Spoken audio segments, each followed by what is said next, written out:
kamkalıysa mennetliğimin 8. martına doğut bolsun. Günde bölüm niyete olsun. Kamkalıysa sadi can leylim, mehruman leylim diyen sadı artık sağlındır. Dinlen baha verin.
Can leylim, can leylim, mehvan leylim. Söyleme haram olsun can leylim, can leylim, mehvan leylim. Hak Allah'ımdan benam olsun can leylim, can leylim, mehvan leylim. Gece gündüz bir sen oyun görsem diye, gül de oyun. Sen bilen tutayım toyum can leylim, can leylim, mehvan leylim. Bağıra basıp doymadım, bastım, dille doymadım. Öz o yar söylemedim can leylim, can leylim, mehruman leylim. Yürü ağlar gözüm yaşlı edilse başlı. Gezebilsedim sırdaşı can leylim, can leylim, mehruman leylim. Uğratım kalsam ele kan bilen, yaşa kalbilen. Men bile senden ulu can leylim, can leylim, mehruman leylim.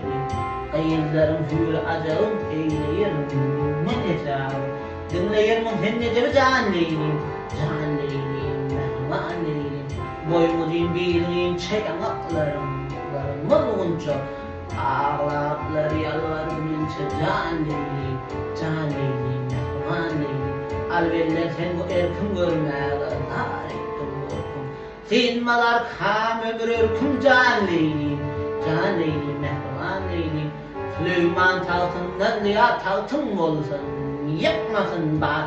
Ağır yükün olsun hormat can leylim, can leylim, mehruman leylim. Allah'ın fenasın ne gez elinden, fenasın ne gez. Peygamberin kuvvetin ne gez can leylim, can leylim, mehruman leylim. Başım belen pelin peste sözümü getirdim rasta. Sen sürlükten dön kasa can leylim, can leylim, mehruman leylim. Düşünemdeyim tapmağına düşünürsün şunu bana. Kovuşuyorum mensin sana can leylim, can leylim, mehruman leylim. Resul verdi sonlar sözüm bir süpürdü karagördüm. Aşına etmedim can leylim, can leylim, mehruman leylim. Aşına etmedim can leylim, can leylim, mehruman leylim. Can leylim, can leylim, can leylim.